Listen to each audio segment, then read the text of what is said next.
Knockouts in 3 counts starts now. Ooh, what up? No, it is another Tuesday. This is Knockouts in 3 counts, and man, I feel like if, as you can see by the hats here, I'm trying not to have an aneurysm while we watch the Tigers fucking play this playoff game. But we have got a hell of an episode for you guys. We got a couple of returns tonight. We got the return of our guys Cody, Stamann, and Mando Gutierrez before they come back to Michigan MMA October 25th. For Legends of Combat, Corey and I will be on the mic live from Muskegon, Michigan. How y'all boys doing tonight, man? We're doing good, man. How are you guys? Are you got all the rain out there, Mando? Is it raining on you like it is over here in Detroit right now? No, everything that happens in Michigan happens here either the day before or the day after. Well, if you didn't get it yet, you're going to have a fun time tomorrow. Cody, I know you got the hot weather out there in Vegas if you haven't made the trek back to Michigan yet, huh? No, I'm still in Vegas. All right, yeah. In Michigan a couple weeks ago, man. It was beautiful there. Yeah, it was beautiful up till yesterday. Fuck, it was 80 yesterday. But, dude, today it is raining. But we've got a lot to talk about, dude. Both of you guys are making your return back here to go ahead, J-Bone. Play some baseball. Yeah, I'm not playing baseball in the rain right now. I'll leave that to the Tigers. Baseball. All right. October 25th, y'all are getting ready to make your return back to Michigan MMA. Cody, I'll start with you first, man. You know, coming back to Michigan MMA, you know, you had your run in the UFC, been one of the bigger names that's come out of Michigan and had quite a run with them. Talk to me about getting to come back here to Michigan. Like, what does this fight mean to you? What's the mindset headed back to returning back to Michigan MMA? I mean, at first it was like a pretty humbling experience. You know, I felt like I was taking a big hit. Like my ego was taking a big hit. But then, you know, I saw how excited people were, like how excited my family was. Excited the people that really care about me were to like watch me fight live, and you know, all the bad feelings went away. And I remembered that like I really love this sport, and I love competing in front of the people I care about. And yeah, it's just kind of reinvigorated my love for the sport, to be honest. You gotta love it. There's nothing like having that home field advantage, getting to fight in front of your home fans, like you said. And you know, Mando, same thing for you, man. You know, you had a great run in the PFL tournament, getting to get you finished in the first round, getting to fight on a big stage like that. Talk to me about coming back and fighting over here in Michigan, bro. You know, nobody's blaming me if I sit around and wait until next year and run it again, but that's not what I'm here for, man. I'm trying to stay busy. I think I love fighting at home, you know, and while I still have the opportunity and I have the green light, fuck it, let's do it. Why not, you know? And it's a good opponent, and when something good falls on my plate, I'm going to take it. So that's what I'm here for. Well, that answered another question I had for you. So, like, off of your experience in the tournament, you know, was the reception from PFL real good? Or are they looking to bring you in for the next one, and this is just keeping you warmed up? But it kind of sounds like that's where we're headed. Yeah, well, let's just say I got a good relationship with them, man. I love where I'm at. I love how they treat me, and I'm just happy to keep the ball rolling, you know. So, I mean, it's kind of naive to try to make plans on the future, but all I know is right now I got this green light to take this fight, and that's what I'm worried about. I'm not looking past this dude at all. I mean, it's a tough dude, 45 fights, so I have my hands full. Hell yeah, and a hell of a name to pronounce too, dude. I'm actually I'm actually adopted into the Kyrgyzstan family right now with all my Kyrgyzstani teammates I have out here at Valley Flow. So it's Raskulbek. Ibrahimov. They schooled you on the name, huh? They said we'll make sure you know how to say his name before you get that W. Exactly. Cody, man, you know, I saw the matchup that you got. You're going to be fighting Sean Tarleton, man. Kate, you're fighting Tarleton. What do you mean? Who the fuck is that guy? Who the fuck is that guy? He said, who the fuck is that guy over here after Conor McGregor drops dirty again? But that's a story for another time. But, dude, talk to me about this matchup for Legends of Combat. Was it something where did you have anybody did you just tell him get me a body so that you can get back in the cage. Do you have any thoughts on this matchup? How you feeling headed into this one? I mean, I have no thoughts on this matchup. I will say he was just the first guy to say yes. And I got to say, his fans were super disrespectful to me when I cornered Chad. He seemed like a nice kid, but his fans definitely motivated me to hurt him. They were just so rude. One of them spit their drink on me while I was walking Chad out. I was irate mad. Like I was 100% thinking that as soon as Chad's fight was over, like I was going to jail because I was going to go find whoever did that and just beat him to a pulp. But luckily for him, he disappeared before I could get to him.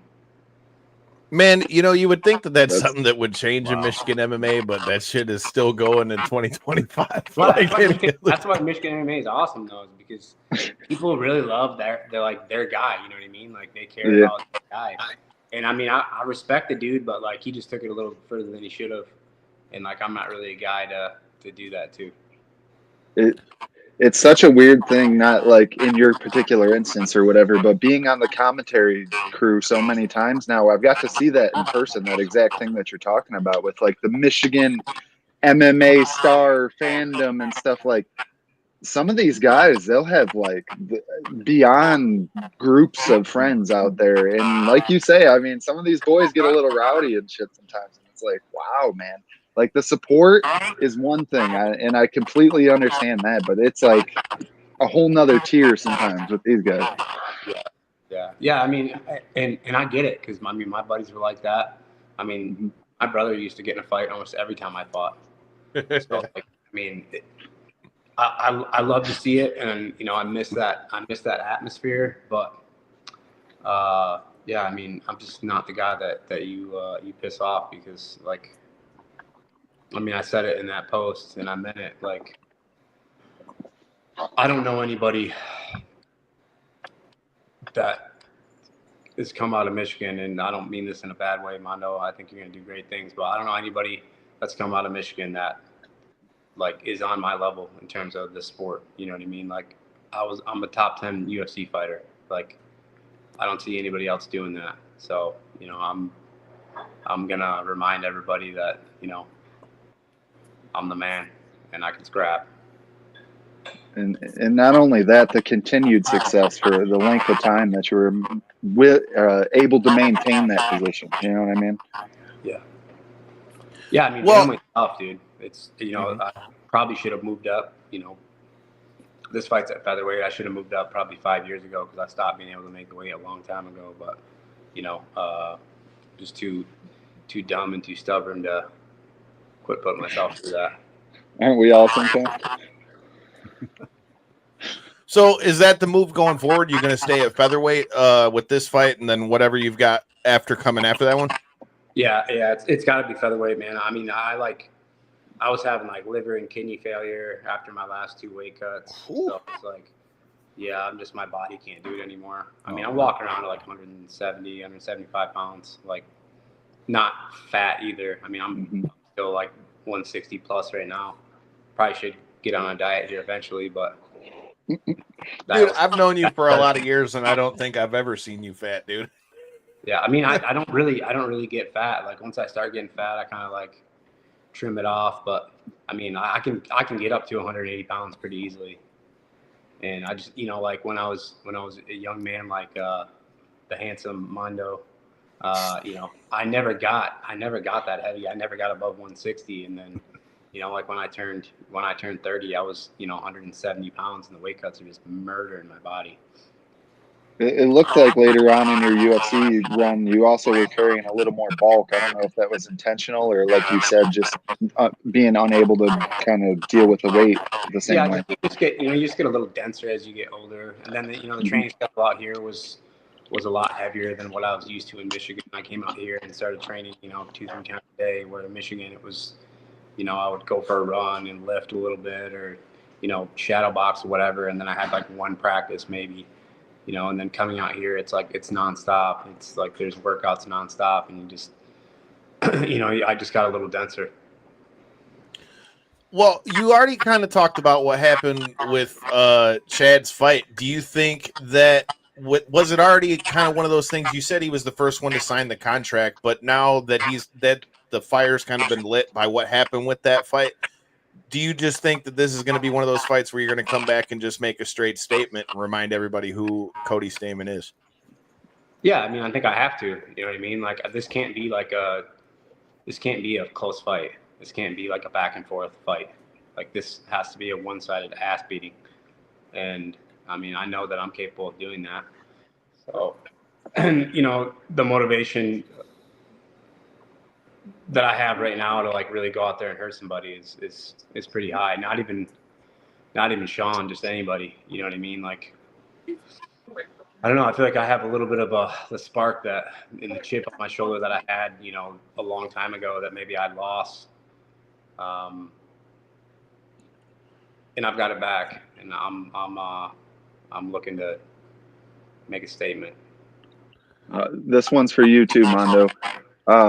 How through this extended MMA grind and stuff, I mean, how do you maintain, and not only once you do start to lose that spark, how do you re-engage that?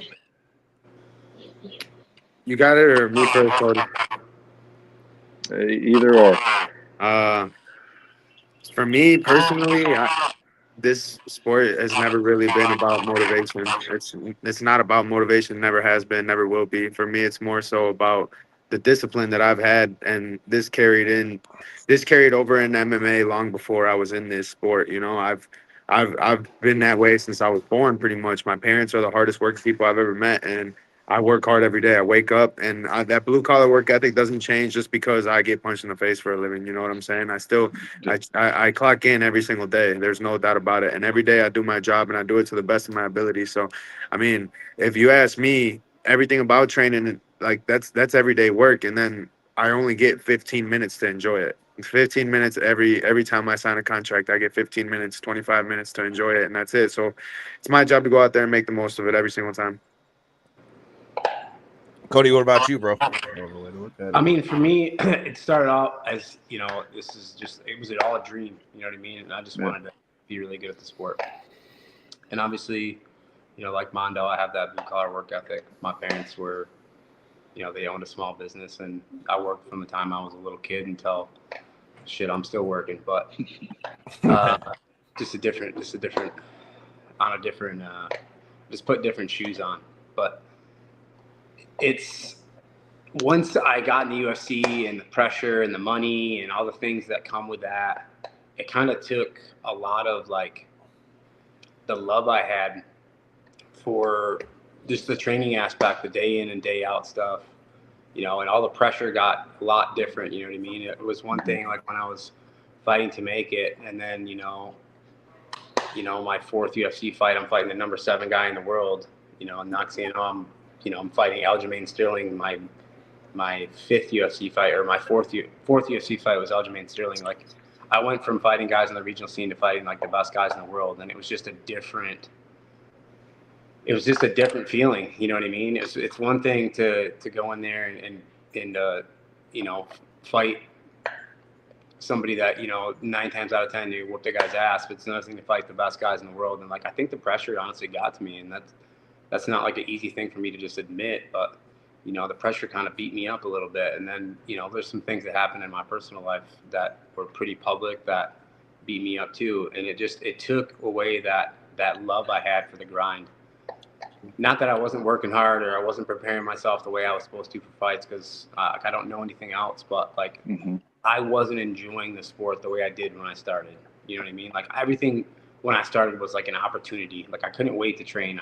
I wanted to learn. I was eager to learn. I was a white belt every day. And then I got to a point where I had like this like feeling of entitlement where like there's certain shit I didn't want to do. And, it felt like work. It didn't really feel like an opportunity anymore. I felt like I was going to work when I was like going to the gym. And it kind of changed my mentality and changed my outlook on the sport. And it showed. It showed when I got in the cage. Mando, for you, man, one thing that I've admired watching you on your way up, like I said, we've had you on the show multiple times. Had you before you did Ultimate Fighter and through your run with PFL and stuff like that too. One thing that you always do that impresses me is I see you still competing in a lot of like grappling tournaments and stuff like that. You just had another one of those. How has your activity with that stuff? Does that help you kind of keep that fire in between fights, or just kind of keep those juices flowing? Or No, not really. I wouldn't say that. I don't compete in jiu-jitsu because of MMA. Like that's a whole separate thing for me. Um like for me, like I miss wrestling. Honestly, if I could restart the clock all over again, fuck this MMA stuff, dude. I'd love to go right back to wrestling from day one and like wrestle since the time I was born all over again. And I feel like the closest thing I get to that is stepping on the jiu-jitsu mat. And I feel like just competition in general. I'm a competitor, you know. I love competing. I love beating people at stuff, you know. I'm a nice guy, but it takes a lot to be nice. It's not easy work, you know. It takes every day, like it takes a lot in my mind.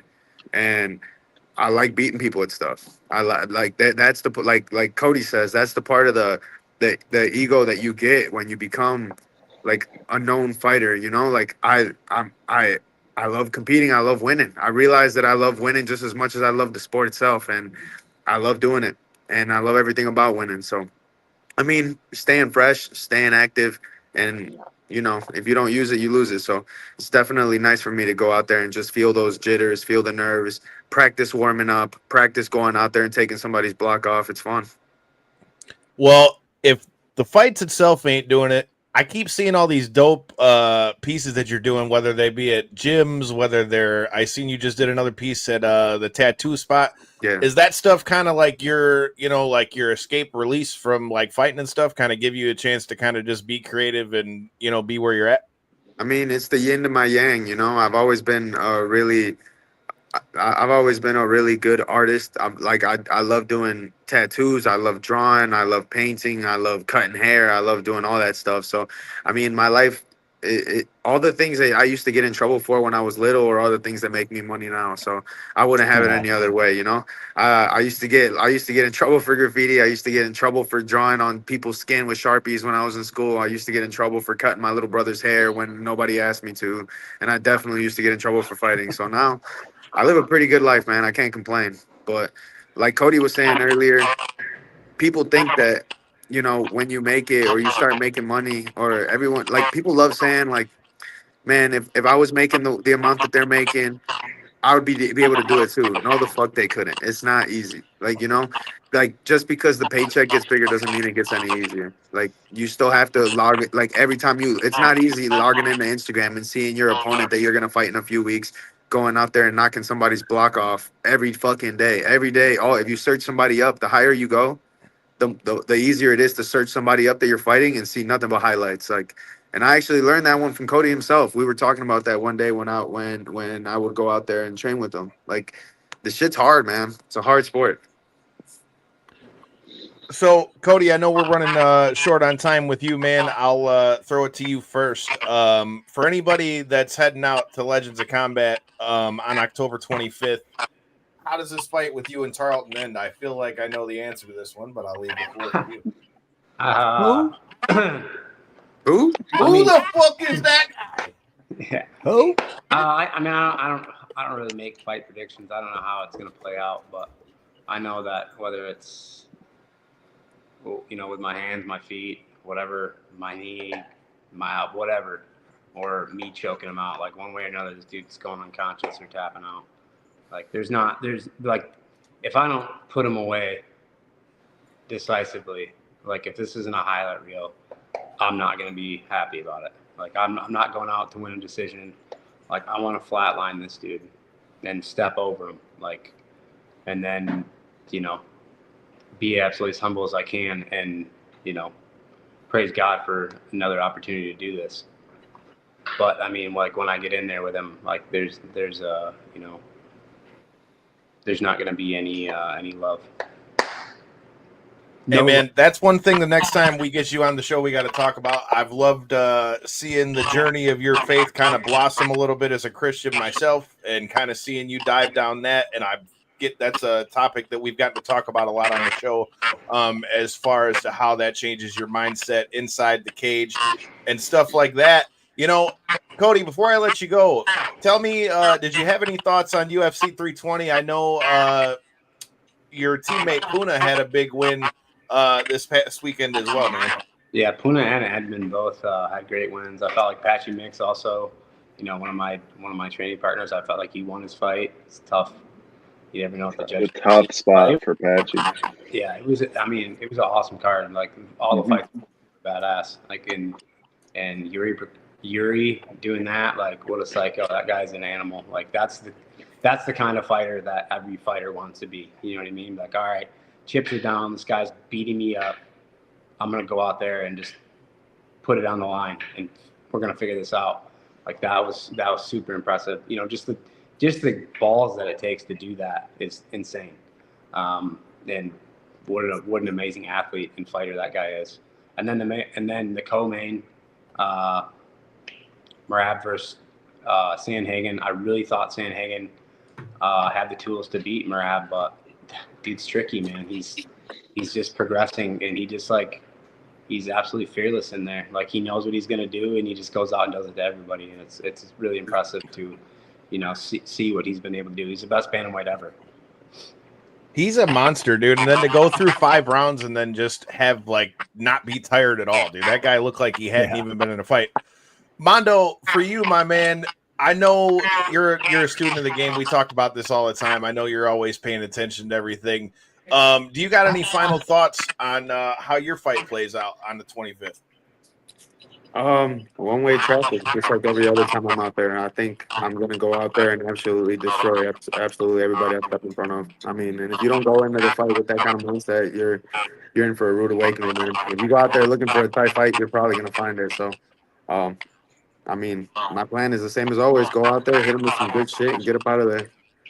Hell yeah, I'm looking forward to it. I would have gladly thrown you the beer after you got the dub the last time we called your fight, bro, and it pissed me off that you asked me, hey, make sure you throw me this when I go up there. And he's like, oh, I'm going to switch the side at the last minute. I'm like, man, don't you know? I've been watching wrestling since I was 6. Steve Austin beers, man. The Steve Austin throws, bro. It would have just been the flick of the wrist. Well, this time we're not doing that. This time I got an even cooler plan up my sleeve. So, shit! All the more reason that you got to be out Muskegon for the fights, October 25th.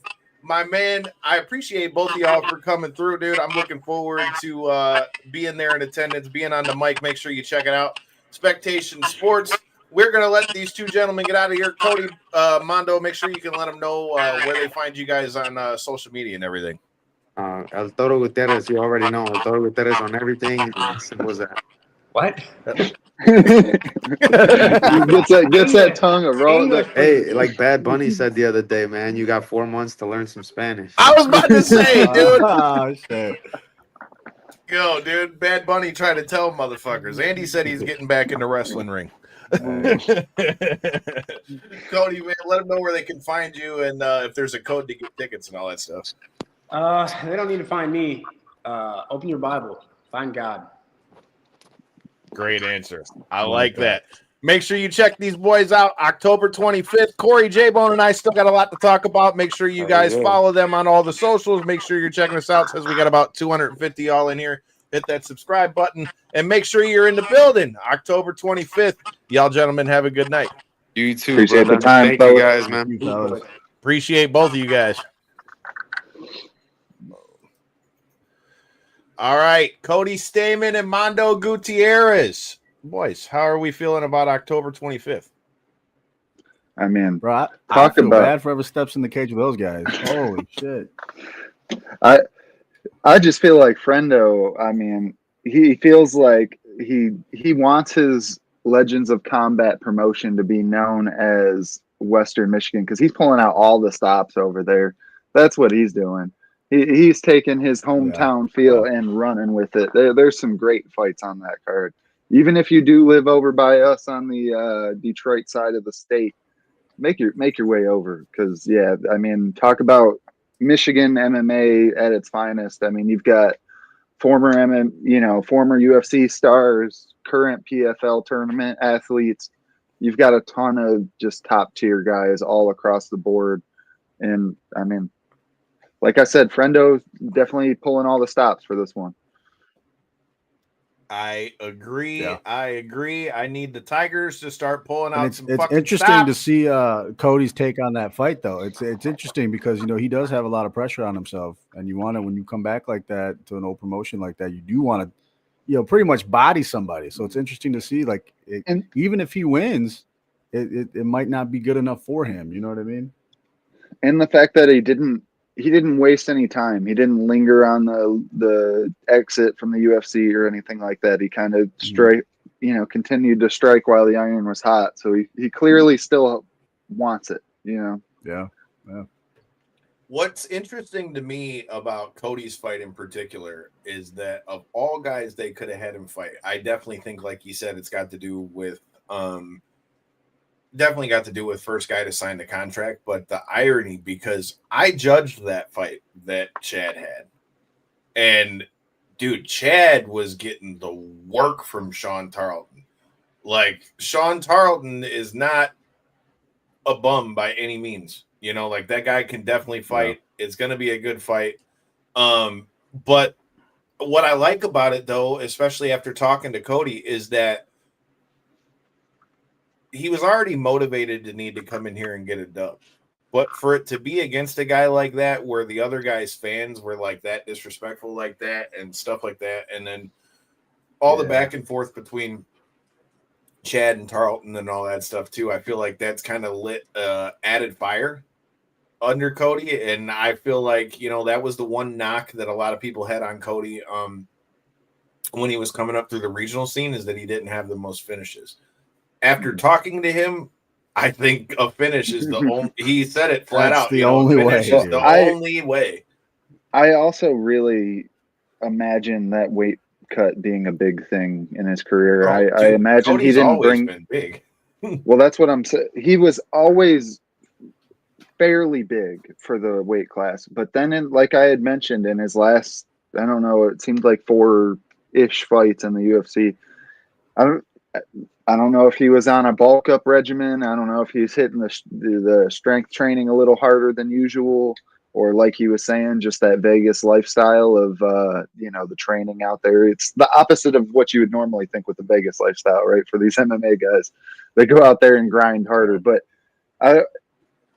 that being said, he definitely was substantially bulkier in all those fights. I remember like DC talking about it, and stuff like that during the commentary and stuff. So if with him moving weight classes and stuff like that, I really think it can change a lot for his perspective going forward, whatever he does end up wanting that to be. And what do we think? How are we feeling about Mando's fight, bro? I feel like Mando, like I said, he had the great finish in the first round of the PFL tournament, had a tough fight in the semifinals, but I don't think he was a guy that anybody ever thought was going to make it to the semifinals, except us, because I made money off of it. But, I'm just saying, that always helps. That always helps with everything. he bought my shirt to go to Vegas for, thank you. But, I was glad to see him get a dub on the big stage after, what happened on Ultimate Fighter and all those things too. And I think, his opponent that he's fighting, bro, this guy's got 42 fights. Like, so it's not like a lot. Yeah, bro, it's 42 fights. When he mentioned that just a couple minutes ago here on the show, I was like, oh wow, that's quite the vet. No matter what you want to say, that's quite the vet. That's quite a bit of experience. That's years of training. You can't just accumulate that amount of fights over the course of 3 years. So quite the vet record, that's for sure.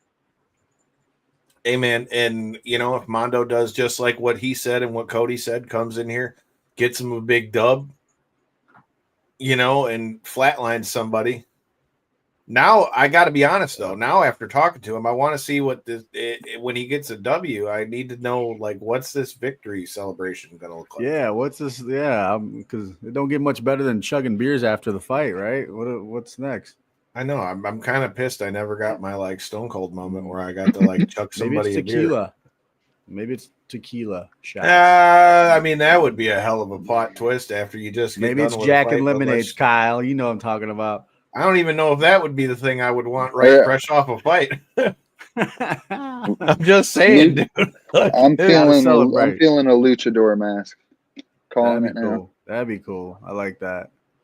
Okay, any luchador is a Rey Mysterio mask. I'm not particular. Hey, that Penta mask is fire, dude. That Penta. Look, if you see me walking around my house in a Penta mask, mind your business. So is that what you're wearing to Cheapy Creepy? No, that's just my housewear. I'll be in my robe. No. You have to wear look, motherfucker.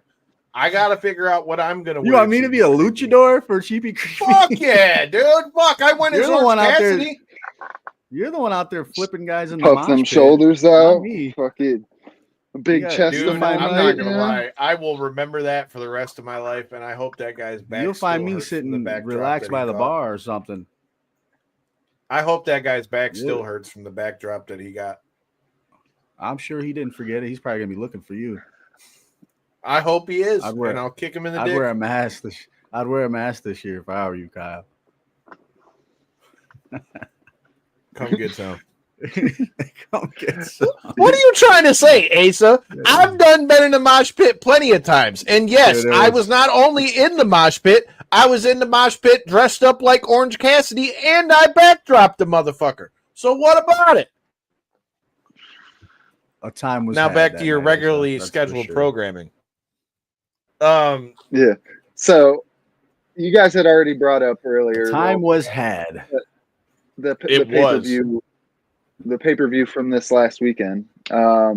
What was your guys' thoughts on some of these finishes that we've seen? I mean, I definitely did not think that Pereira was going to just murder him like that. Like, I mean, I know he said that he was at 40% last time, but I did not think he was just. Yeah, well, that didn't mean he would be at 400% this time. He didn't mention that part either. Well, we went 3-0. We went 3-0 as far as picks on the show, so we did good there. We if only I'd put a parlay on that, we'd have been all right. Should have wagered that, right? But.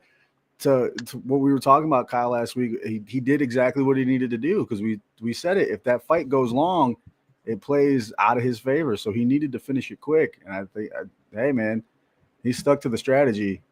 And like you said, he came out 400%. Like we said, the old vibe that he has, man, he needed it back and he got it. So yeah, he definitely showed up.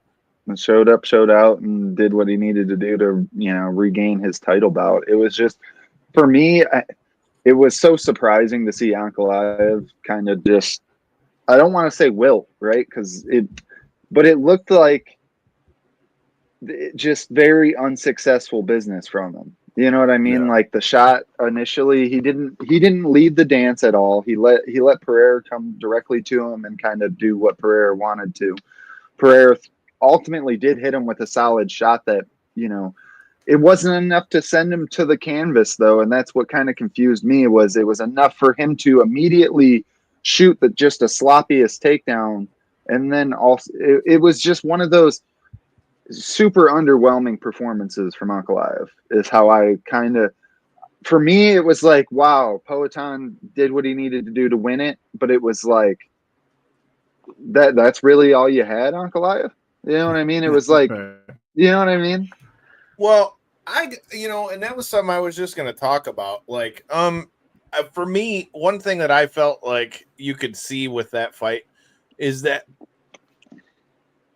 I think with the way the first fight went, and I mean, let's be honest. I mean, as far as opponents that Ankalaev's fought or that Pereira's fought, I would say Ankalaev probably is one of the more well-rounded out of the ones that were on the Pereira hit list, especially given the way the last fight went. You know what I mean? Like, I think anyone that was watching that fight knows anything about MMA. Like, Ankalaev was a guy that, was like right on the cusp of that, title situation for a long time. Like, he might not have been the most entertaining fighter always, but when you talk about having all the tools in your toolbox, especially after the way that he was able to beat Pereira in the first fight, I think, I don't know, man. And especially listening to kind of what he said prior to the fight, in that he was like,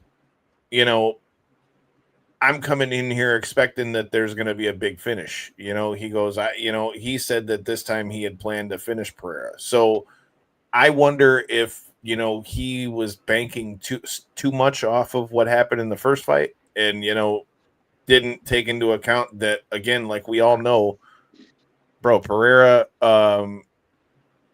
is a maniac. Hello.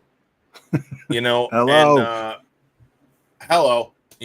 Shout out to my guy Jacob Fatu. But yeah, man, I think there's not really much left to say as far as the Pereira fight goes, other than he put people on notice. Now, as far as to what's going to happen after this fight, now that Yuri straight up said that Olberg turned down a fight with him, I was saying that there's one of two ways it happens. Either Yuri gets the next title shot, or Olberg and Yuri fight and the winner fights Pereira. But now that you're telling me that Olberg turned that fight down, I think Yuri might be next guy up. And talking about that fight's even a crazy thing even in of itself, because to be honest, headed into the third round, I thought Khalil Roundtree was kicking his ass. Yeah, I thought that was a pretty uniform thought. I think pretty much everybody that was thought two rounds in the book for Khalil Roundtree, Yeah, I thought, and then and Yuri did what Yuri does, because like Cody said, man, the thing of it is, like, Yuri does everything the way they tell you not to do it. And yeah, like, if we're really being honest, Yuri does everything the way they tell you not to do it. Fights with his hands down, lunges in and out. yeah. Like he does, but it works for him because he's so unorthodox. It makes him, it makes him tough to hit. And I think that had a lot to do with it. It bummed me out for Khalil Roundtree because I like Khalil Roundtree a lot. But I mean, as far as I sit, I almost feel like Yuri has to be next, especially if the thing with Olberg is true. I don't know how much stock I put into that. That could be just jousting, but and then the way that Yuri was just like staring them both down, like as they got in the cage. That's what I was going to say. A lot of the like, social media thought he stole some money from him.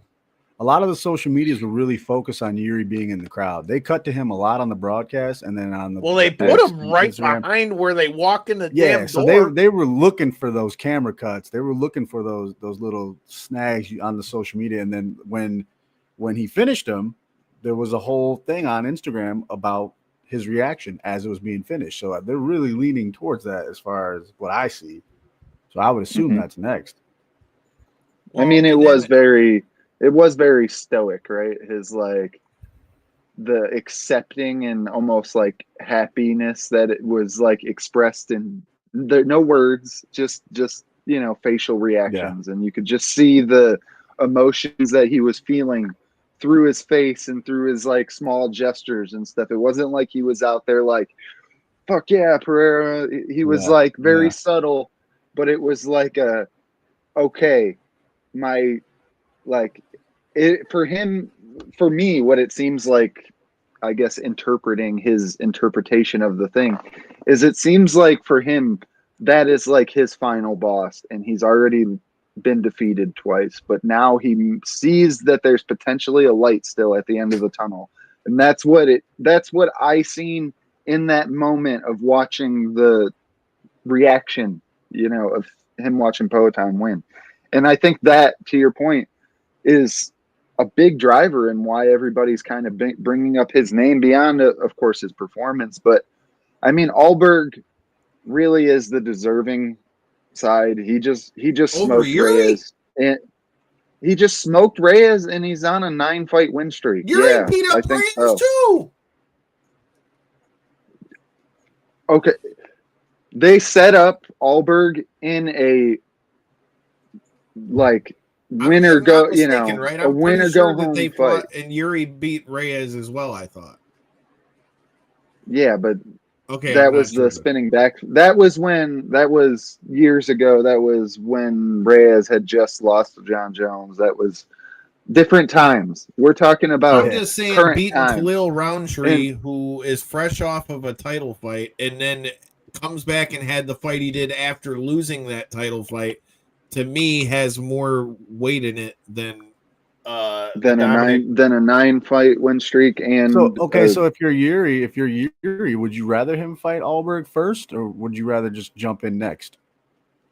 well, I think what's going to happen is I think there's going to be some type of giant fight, whether that ends up being the White House type of deal or something like that for Pereira.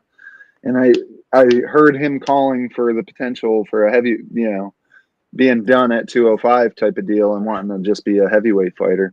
And honestly, I wish there was more entertaining fights to be made because I love that option. I just don't necessarily love him going in and immediately fighting the winner of Aspinall Gane, So I don't think John Jones really equates too much. I'm not sure. Maybe, rest in peace to his brother. I don't mean this at all disrespectfully, but maybe the loss of his brother may ignite something in him again where he does want to go out there and try to compete again.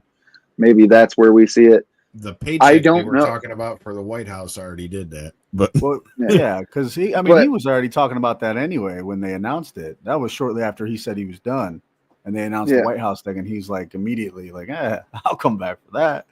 But it was very like ha ha ha, and I really wonder if given circumstances like that, it either it'll either close the book entirely or open it back up entirely, one or the other.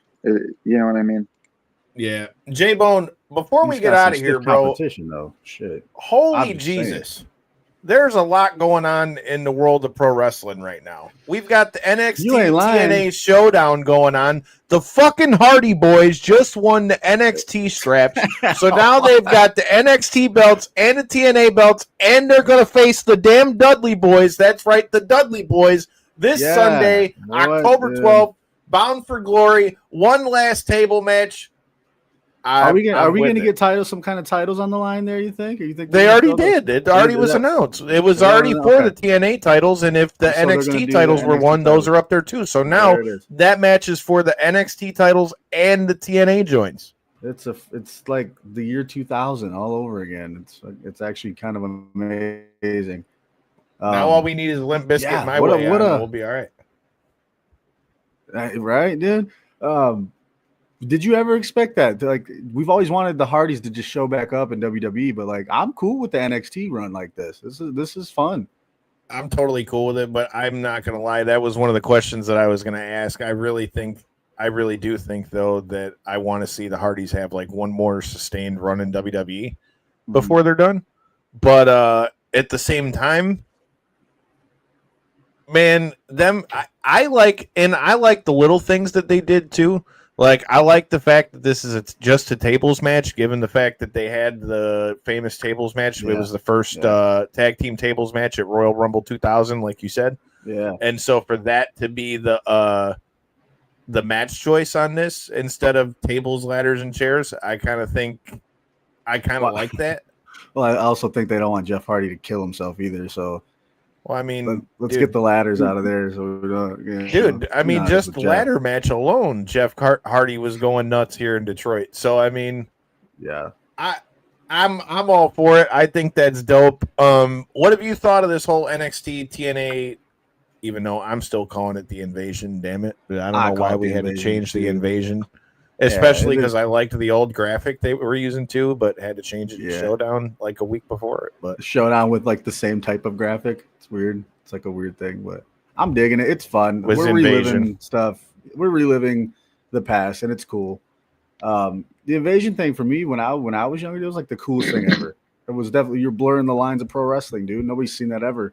But right now, we're getting that with like younger talent, some older talent, and it's just fun. It's just a fun thing to be watching. The mix of two companies like that working together, and it's fun to be a fan to watch that. So I don't see anything wrong with it, and we're getting some really good matches out of it right now. The main event is on right now. Team TNA versus Team NXT with Joe Hendry as special guest referee. I think that's funny as hell. That's funny as hell because they were saying he was like 1 foot in, 1 foot out. Wonder if he fucks over. Nobody trusts him. Nobody trusts him. It's like the old Kurt Angle thing back in the 2001 invasion. So we're gonna see, man. It makes for good entertainment, and that's what it comes down to. Like we always talk about, Kyle. Just sit back and let's enjoy the shit, okay? It's fun. I like that they had the Survivor Series style matches. Like I like that they had a women's one. I like that they had a men's one.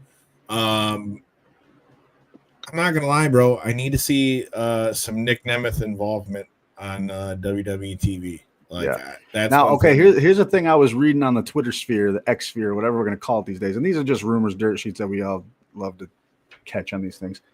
They're saying when Survivor Series comes back around, they might do this again, maybe like a rematch type style thing. And they're saying they might involve more heavy hitters from TNA, like Nick Nemeth, like Matt Cardona. I was going to say Matt Cardona is a name that past guest of the show. If you guys are new here, make sure you go check that out. Shout out to TNA for putting that one together. Shout out to our guys from 3NT Wrestling getting to interview Tony Khan yesterday. Look at that. Yes, sir. Yes, sir. Big thing. Yeah, big man. thing. Shout out to Danny Ocean. But yeah, man, I want Matt Cardona in this, dude. Like, he's been the one guy. It's probably just fantasy booking, because who knows what really is the plan here. But I'd love to see those guys be in some type of Survivor Series situation come Survivor Series. Let's get TNA up there and NXT up there with the big boys, man. Let's get them in the mix somehow. I'm cool with that. I would love that, dude. And I think Matt Cardona has made such a name for himself since he left WWE, like through the GCW stuff and everything else that he's doing. Yeah. Like, I think now would be the perfect time to have. And I still want to see. I know we had it earlier this year with AJ Styles, but I still want to see him lead some type of TNA thing. You know what I mean? I need to see AJ back in TNA at least one time before he's done. Because when you think of TNA, you can't not think of AJ Styles, man. So this is the perfect opportunity to put him in to that mix, and I'd love to see how they can pull it off. So. Okay, you brought up AJ Styles. Is AJ Styles going to beat up John Cena on Saturday? No, he's not. Look, how many appearances does John have left? Is it like 3? Yeah, 2 or 3? It's 3, right? You got 4 tops. You got that. You got this Saturday against AJ. You got Survivor Series, and then, if I'm not mistaken, the December 13th. Saturday night's main event in December. That's it. You can't let this guy just get beat up by these awesome people on the way out. He let Brock Lesnar beat the dog shit out of him. Right, which is still hopefully we get hit him with like 35 F5s and left him laying. Dude, it was ridiculous. I just don't want to see him go out in a pool of blood, quote unquote. You know what I mean? Like, he's the GOAT, as they say. You're doing a lot for his last run. It's making you a lot of money. Don't let him go out on his back. Let's celebrate him on the way out. You know what I mean? Let's not beat him up on the way out. But I guarantee you, come next week, we will be talking about that match a lot, because that match is going to be a history-making match right there. AJ and John Cena is going to be off the charts. Yeah, I mean, between that and with what we saw on Raw last night with Paul Heyman, I really think we could see some stuff with the Vision going down as well. I gotta go back. I'm gonna be watching NXT when I get out of here. But that's not all the wrestling we got today. We talked about AEW. AEW Title Tuesday is going down right now as well. So, what are your thoughts on my sources out of there? Why'd you got AEW up low? My in-house sources. I gotta have multiple eyes. You're lacking, bro. You're lacking. My in-house sources, as I call it. Mercedes Moné defending the TBS title tonight. We've had you got your new women's champ over there for AEW as well. What do you think about us having NXT and TNA on again, kind of reminding you of the Dynamite NXT wars of when AEW first came out? I like that, but I don't like it's on at the same time, because clearly I don't have enough eyes over here, but it's We're supposed to have multiple TVs, bro. It's 2025. It brings you back once again. Brings you back once again. I'm cool with it, man. The more wrestling, the better. If you ask me, I don't care how we got to do it or how we got to watch it.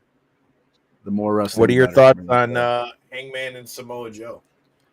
Now, I love Samoa Joe, but there's so much momentum behind Hangman right now. But I'd love, dude. Samoa Joe is one of those guys. I don't care where he's at in the story. I would love to just see him walk away with the title at any point. I don't care if he's relevant or not. If Samoa Joe could walk away, if Sweet Tooth could walk away with the title, I'm cool with it. For those who haven't seen Twisted Metal, the title too, huh? I haven't watched The Peacemaker yet. Have you watched it? I've seen a couple episodes. I have not watched it. Have you watched Twisted Metal with Samoa Joe? I've seen a few episodes of that too. I haven't watched either one all the way through. Classic. I love it. It's definitely. Is the show any good? I thought it was great. There's 2 seasons on Peacock. Go check them out. I thought they were great. Especially I if you were a liked what fan I of the video watched. game. Like I ain't gonna hold you. I like That's. I just want them to remake. I want a game. Damn it. I think they're gonna. Because I don't know the stats and the Rotten Tomatoes and all the other BS out there, but I thought that the Twisted Metal series has been awesome. So go check that out. Samoa Joe as Sweet Tooth is freaking sweet tooth. Speaking of reviews, do we have any thoughts on? I gotta go see it still, but the Smashing Machine with The Rock. I've heard mixed things about it, but you know how I've heard it's great, but I heard it didn't do as good, like numbers Right. I heard it wise, didn't like do in the well theater, in the box but I've office. heard nothing but good things about the movie itself. Yeah, I mean, same. So I heard it didn't do great numbers wise. But everybody I that think if you there's look a- at on Twitter, everybody that matters, all the MMA guys, all the sports guys are all saying the same thing. Is a great movie. Everybody I've seen that were at any Yeah. of those previews have said it's been nothing but badass. Yeah, I think it's just suffering from a few factors, I guess. I think The Rock has been in so many movies over the course of the last 10 years that a lot of people are maybe played out on just seeing him as being a lead role in everything. You know what I mean? So that this one in particular, he's at least he's more characterized, I guess we'll say. You know, he doesn't actually look like The Rock. You know what I mean? Yeah. But I think there's that factor. I think a lot of MMA fans, the current day, it's not like it used to be. You know what I mean? These guys aren't historians and stuff. A lot of them are, college guys or whatever the case be. Hang out, have some drinks, watch the fights. They don't know who Mark Kerr is. They don't know the Do story. some research, damn it! Right. Well, and honestly, do they, with the whole TikTok world, do they care to be honest? And then on top of that, I think MMA being not necessarily the biggest sport in the world still, it's continuously growing, but it's definitely not, even films about baseball and stuff like that sometimes struggle. Films about football, it's like, it's just the way sport films sometimes are taken. And I think also a lot of times they do better post, release than they do on initial release, I agree with that. Because I'm probably, for one, I'm not going to go see it in theaters. I really don't ever have time to do that, but I'll watch it when it comes out. I'll watch it when it comes out on my I definitely one of want my to see this though. 9 streaming services that I got to pay for. Yeah, you're not wrong.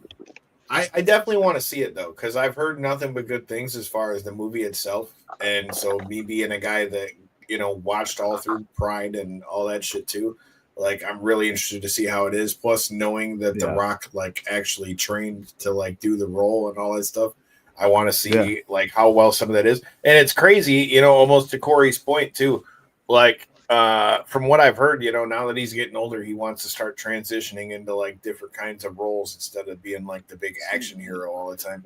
And they were talking about how at the premiere for it, he was a lot smaller than he normally is because, he was doing, I forgot what role it was, but he's got another role for a movie where he had to be like much smaller. Yeah, I seen that photo floating around, and I seen it, it's the internet, so you see a lot of different things that's attached to that. But what's the role? Do we know what the role is?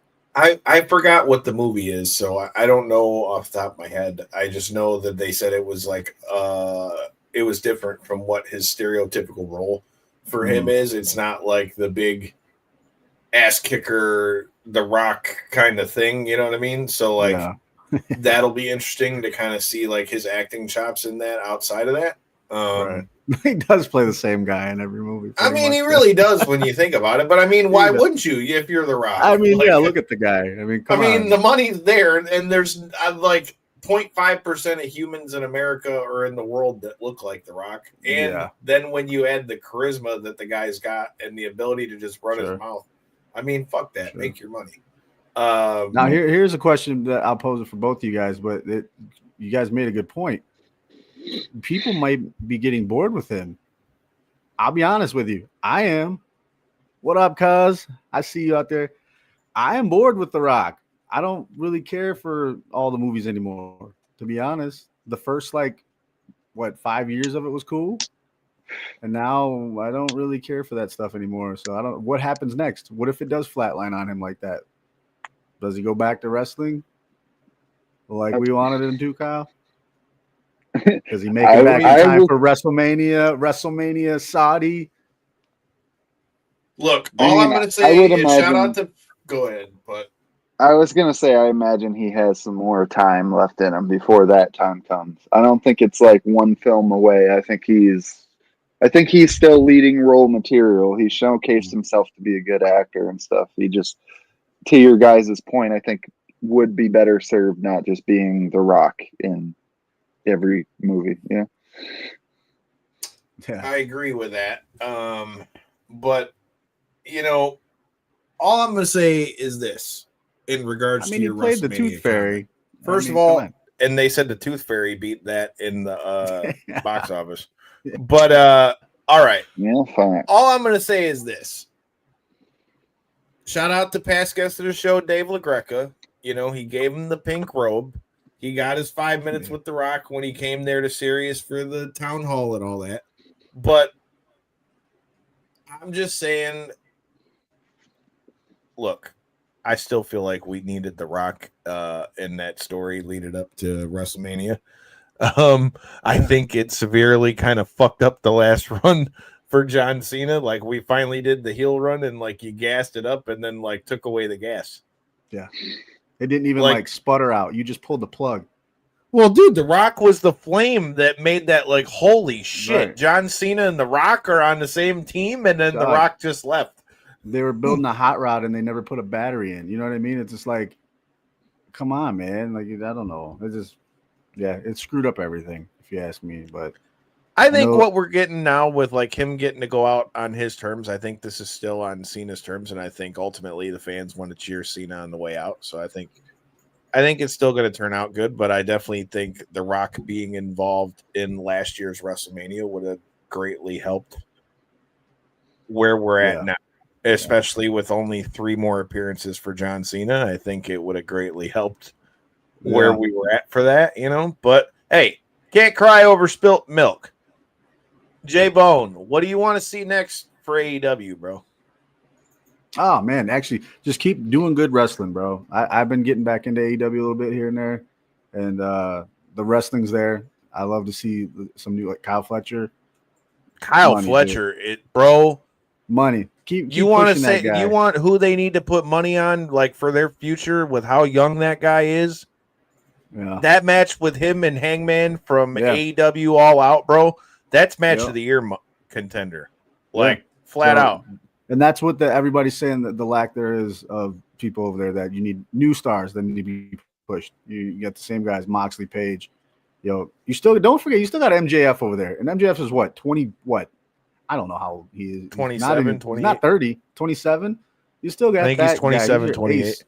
He's your ace. Dude, Fletcher is next up, dog. Fletcher is diamond in the rough. That's just all they haven't done yet is build these guys up. You still got your pillars to build. So I think Kyle Fletcher is going to end up a big baby face in AEW. I think we're already kind of seeing the seeds of Don Callis getting pissed because of what happened with Kenny Omega. I'm telling you, bro. Yeah. Kyle Fletcher time right now. He's just putting in his time right now. Kyle Fletcher is going to be that guy for them. I promise you. I agree. Kyle Fletcher is going to be that guy for them. And you talk about, building new stars. You got what Moxley's doing with bringing Danny Garcia into the Death Riders. I think that's going to give Danny Garcia a whole new coat of paint. I'm interested to see how that goes. I think he needs, even though I like the dance, Kyle. Can you do the dance that he did? I can, but why don't you show us how it's done first? No, not on camera. That's just for like his pussy. That's just like his tequila shoey that he never. That's for one of those. Joel Bateman, come back from Australia and fuck him up. That's for one of those after party concert nights or something. The after parties we do in the parking lot. I know nothing of what you speak. Nope. We don't But, talk about that. You know, I know nothing of what you speak, but what I do know is that we've got an action-packed month ahead of you coming to you at Knockouts and 3 Counts. This Saturday, I will be live on commentary for Mitten Muay Thai as we have MMA versus Muay Thai, and there's been a lot of shit talking. I feel like somebody's shit is getting split this weekend, and it's not going to be mine. So if you're in the Michigan area, make sure you go check it out. Clinton Township, Imperial House. Check it out live here on Millions. And then the following week, bro, I tried on my robe for this wedding, bro. I could. I'm telling you, they make a new Coming to America. I'm your guy. This Friday, I will also be in the building. NXT comes to Detroit to the Masonic Temple. I've worked that building. That's cool to say. I've worked in the same building as WWE, but I will be down there this Friday. If you guys are there, NXT Live, Masonic in Detroit, I'll be there. I'm going to be checking out what we saw from NXT tonight. Who knows? Maybe we'll see some TNA guys there as well. And then, like we talked about on tonight's episode, Mando Gutierrez, Cody Stamann, back in a cage in Michigan. It's going to be a damn good fight. Check it out. Spectation Sports. Make sure you watch it on pay-per-view. If you're in the Muskegon area, make sure you're out there for that. I'm telling you, these are not fights that you want to miss. And, you know, I'll just give you a little teaser, but quote the Knockouts and 3 Counts. Nevermore. Make sure you hit that subscribe button. You never know who might be joining us on that screen. Might have to catch a Raven effect or two. Until next time and any in-between time, watch out for that DDT, homeboy. Peace.